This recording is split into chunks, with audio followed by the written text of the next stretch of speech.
Hey folks, Ed here from Brain Pulp TV. As of this recording, it is July 8th, 2017, the opening day of the Hour of Devastation pre-release, the newest expansion for Magic the Gathering. Now, like with all releases for new products for Magic, we do have a few openings on the channel, and since the set hasn't been fully released, we're not going to be doing an opening for like a booster box or a bundle pack yet, but we are going to be doing an opening for the Planeswalker decks, starting off with Nissa, Genesis Mage. I'm also going to be opening up the Nicol one as well too, but not in this video. In this video, it's all about Nissa. Now, a few things before we crack this open. One, if you're not familiar with the Planeswalker decks by now, you should be, because they've been out for a few sets now. These replace the original intro packs that used to come out, and they are standard legal 60-card decks that include a exclusive Planeswalker, as well as 4 other cards that you can only get with these Planeswalker decks. A land, a tutor card, which will help you find the Planeswalker from this deck, a creature, and a creature that gets a bonus by having the Planeswalker from this deck on the battlefield. As well, each of these Planeswalker decks come with 2 booster packs, which I will be opening up at the end of this video. And we battle it out with these Planeswalker decks on the Mana Cave. So there will be an upcoming episode of the Mana Cave, which is our Paper Magic live recorded. Well, it's recorded live, obviously. It's not live when you guys see it. But Travis and I will be battling it out between Nissa and Nicol. And one final note. Now, they haven't released a ton of these Planeswalker decks yet. But so far, they've released a Gideon, a Liliana, a Chandra, and a Nissa one. So I was kind of hoping, even though there's a ton of Jace Planeswalkers already out there, I was really hoping they would sort of like finish off the Gatewatch, as well to a Johnny, who became part of the Gatewatch. I was really hoping they'd finish off the Gatewatch and not already repeat a Planeswalker that they've released before. But they are releasing Nissa, so I haven't had a chance, obviously, to play around with the deck much, but I have started taking a peek at the deck list. Now, I'm going to crack this open now, and I will show you the cards inside the deck, and then we'll get to those booster packs. Okay, here we go. Here we go.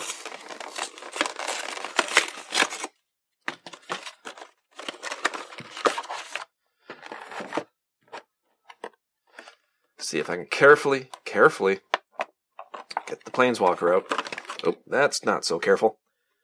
Okay, so we'll start off with reading off Nissa, Genesis Mage. I'm just going to zoom in for a sec here.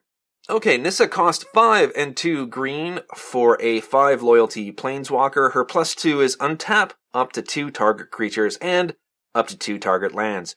Her -3 is target creature gets +5/+5 till end of turn. And her -10 is look at the top 10 cards of your library. You may put any number of creature and or land cards from among them onto the battlefield. Put the rest on the bottom of your library in random order. This is very, very typical of the Planeswalker deck. Planeswalkers, the costing, the fact that the ultimate is not an emblem, and I mean, she's got useful pluses and minuses. It's just, given the cost of her, she's not going to be probably taking standard by storm, but it still seems like a fun card to play around with, so I am looking forward to the Mana Cave when we do get to play with these decks. Now, we're just going to set Nissa aside, and first, you can see here, they come with the deck boxes, which always have wonderful artwork on them, and the great thing about these deck boxes is they're big enough to fit sleeved cards. It seems to be a trend that they're finally going with, as well too, in the dual decks. The previous dual decks and some other products would always have these little deck boxes, these little cardboard deck boxes, but they were only big enough to fit unsleeved cards, which made no sense to me whatsoever. So now they seem to have gone the direction of creating these boxes with sleeved cards in mind, which is great. Here is the deck. I'm going to open this up in just a second. And we have 2 packs of Hour of Devastation, the packaging, which I can get out of the way. As well too, the quick reference card, which is always good for new players or players who haven't played in a while who are coming back to the game. And there is the information foldout, which talks about Nissa. It has, once again, some beautiful artwork on it, and a deck list for focuses for what you can find in this deck. Now, Nissa, come on, we'll just set that aside. Could not fold that up. Nissa's deck is going to be, as you can see from the split card here, green and blue, which kind of makes me a little bit disappointed that they didn't go with a Planeswalker deck version of a blue-green Nissa like they did in the Amonkhet set. But still, can't have everything. Now, I'm going to crack this open, and we'll go through quickly the cards that we will find in this deck. I'm only going to read off the specialty cards, the ones that are specific to this deck, and the rares from this deck. Okay, to start things off, we have a rare Reason to Believe. Now, the Reason part is a sorcery of Scry 3, and Believe is sorcery Aftermath. Look at the top card of your library. You may put it onto the battlefield if it's a creature card. If you don't, put it into your hand. Now, Aftermath can only be cast from the graveyard, so that is the... Oh, Bounty of Luxa. This is actually a card I quite like. Travis from Brain Pulp, not a big fan. I'm going to be including this in a commander deck that I'm building. As well, I have this in a deck I just did a deck tech on recently for a Champion of Ronus, a blue-green version of a Champion of Ronus deck. So, Bounty of Luxa, for 2, a green and a blue. At the beginning of your pre-combat main phase, remove all flood counters from Bounty of the Luxa. I also call it Bounty of Luxa when it is actually Bounty of the Luxa. If no counters were removed this way, put a flood counter on Bounty of the Luxa and draw a card. Otherwise, add colorless, green, blue mana to your mana pool.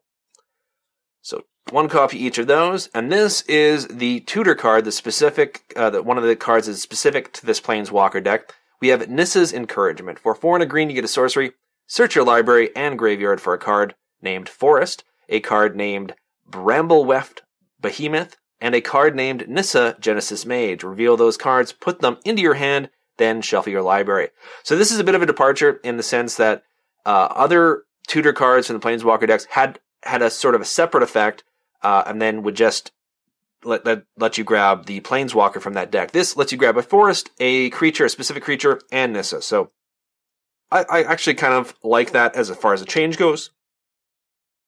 We get 2 copies of that. One of the things is, I can understand maybe this specific card not having 4-ofs, but in the past Planeswalker decks, the cards that were specific to the Planeswalker decks, you wouldn't necessarily get a playset up. And I think that's kind of... I'm not crazy about that, because if you're going to make it specific to the decks, to these pre-constructed decks, having a hard time talking, I think you should at least include a playset so that if people, want to have a playset of that card, it'll come already with this deck. But whatever, that's just sort of a small quibble on my part. All right, so moving on, we have Feral Prowler, 2 copies of that. A card that I'm... Oh, how many? Oh, see, I wish there was a playset. A card that I was going to get a playset of anyways, River Hoopoe, which I think is a cool card. This was actually played against me in the pre-release, and if your opponent does have the 5, it's ridiculous. It's just every single turn, if they don't have anything better to cast, they can simply draw a card and gain 2 life. So I'm a big fan of the River Hoopoe, I believe it's pronunciation. Avid Reclaimer is one of the cards which is specific to this deck, and it's the one that gets better if Nissa's on the board. For 2 and 1 green, you get a 2/2 Human Druid. You can tap it for either green or blue, and if you control a Nissa Planeswalker, you gain 2 life. Now, you get 3 of those. See? You don't get a playset of it. That makes no sense to me whatsoever. Pouncing Cheetah, which is a card I use in a cat deck that I built. Come on, focus. Aerial Guide, 2 of those.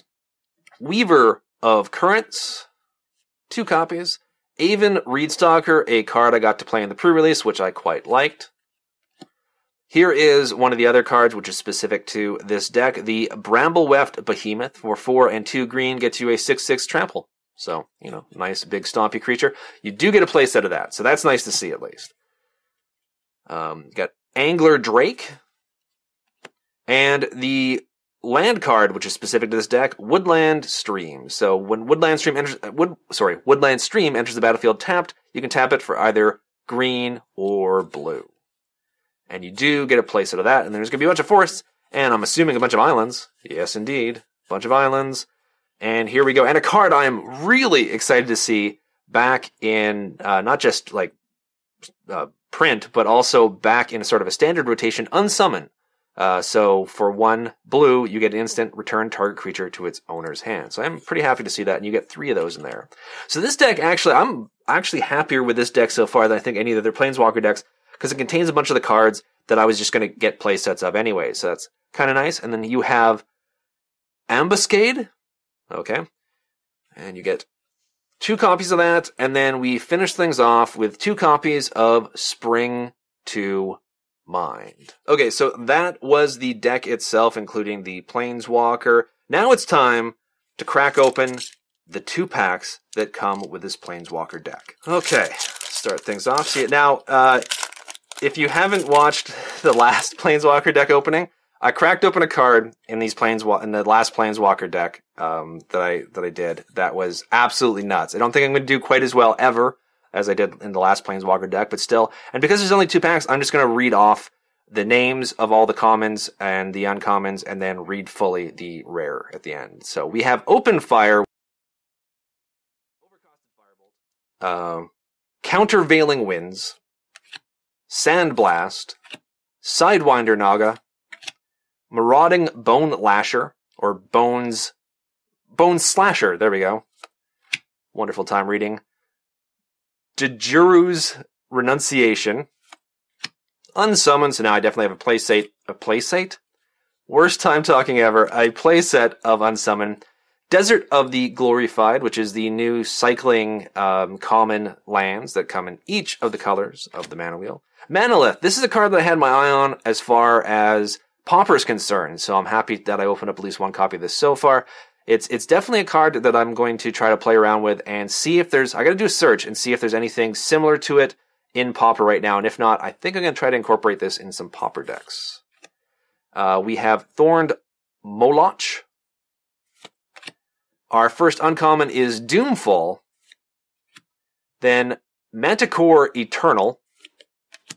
Liliana's Defeat. I'm really not crazy about this line of cards. I don't think this is a fun or interesting line of cards at all. I guess flavor-wise, it's sort of a win, but I'm really not crazy about the defeat line. But whatever, that's just a personal preference. Anyways, moving on to our rare, we have... I don't know how to pronounce this dude's name. Jujuru with Eyes Open. For 3 and 2 white, gets you a 4/3 human warrior legendary creature. He has Vigilance, and when he enters the battlefield, you may search your library for a Planeswalker card. Reveal it, put it into your hand, then shuffle your library. If a source would deal damage to a Planeswalker you control, prevent 1 of that damage. That is our first rare. And we get a Forest, and do we get a token? We do get a token, a Sinuous Striker token. So this is one of the new tokens from specific to this set for, it's not Embalm, what's it called now? Eternalize, I believe. So... Now, last pack in this Planeswalker deck. Once again, I'm going to read off the commons and uncommons and then fully read off the rare. We have, I'm just going to move the token out of the way. We have Disposable Mummy, Open Fire, Countervailing Winds. A lot of these look familiar from the last pack. Grizzly Survivor. Excuse me. Bitterbow Sharpshooters, which is a card I was really hoping to open up in pre-release and be able to play with. Didn't see 1 copy of it. I really, really like this card that it's like so far having seen played. Desert of the Mindful, which is the blue of the cycling lands I was talking about before. Oketra's Avenger. Crash Through, a card which I'm going to be doing like a report on the pre-release. I completely blanked at one point and tried casting this as a sorcery, which you can't, or tried casting this as an instant, even though it's a sorcery, which is something you can't do in Magic. So it seemed to me to be something that should be a instant, but no, it's not. It's not. So don't try casting as an instant, because then your opponent points out an embarrassing mistake you just made. Traveler's Amulet. Strategic Planning. First uncommon is Farm to Market. Magmaroth. Now, Magmaroth is a card I did play in the pre-release. I liked it. It's a 5/5 for 4. Granted, it gets a -1/-1 counter at the beginning of each upkeep, but because you can remove that -1/-1 counter anytime you cast a non-creature spell, this I thought was a very, very useful card. It was yeah, I will definitely draft this again in the right sort of deck. Then we have Vile Manifestation, and our rare is Earthshaker Kenra. It is a 2/1 Jackal Warrior with haste for 1 and 1 red. When it enters the battlefield, target creature with power less than or equal to Earthshaker Kenra's power can't block this turn. And then it has Eternalize for 4 and 2 red. Eternalize, by the way, exile this card from your graveyard, create a token that's a copy of it, except it's a 4/4 black zombie Jackal Warrior with no mana cost. Eternalize only as a sorcery. So that is our rare, and we have a mountain, and we have the new Punch-Out card that have the paper counter things, which also I'm not super crazy about as something they add into these decks, but still, or packs I should say, not decks. But yeah, there you go. So there is the Nissa Planeswalker deck, as well as the 2 rares we got in the packs that came along with it. Honestly, it's probably because it's in colors that I like as well too, but I'm honestly liking the cards in this deck. I don't know how it plays yet. That's something that Travis and I are going to be testing out very soon, but I like the look of the inside of this deck so far. So I was originally almost guaranteed to pick Nicol Bolas for the battle between Travis and I, because I keep losing on the Mana Cave when it comes to our Planeswalker battles. I usually get to pick what deck I get to play, but I may actually go with Nissa now because I do like the cards inside this deck. However, that is it for this video, so thank you guys very much for watching. I hope you enjoyed it. If you have any questions, comments, concerns, if you want to tell me what you pulled, either even in the pre-release or from a Planeswalker deck, because we sort of have this thing in discussion in previous Planeswalker deck openings where people seem to get better pulls, not necessarily with this one, obviously, but better pulls with Planeswalker decks, given the fact that there's only 2 packs in there, than you would in just another random 2 packs. So if that's the case for you, if you guys had some especially good pulls from one of your Planeswalker decks, if you open one up, let me know in the comments section below. You can also contact and follow us on Twitter at BrainPulpTV, or you can follow and contact me directly on Twitter at Geek Tragedy. And now that all that is said, take care, everyone. Thank you so much for liking, subscribing, supporting the channel any way you can. It means a lot to us here. May all your pulls be mythics, and I'll see you guys again real soon.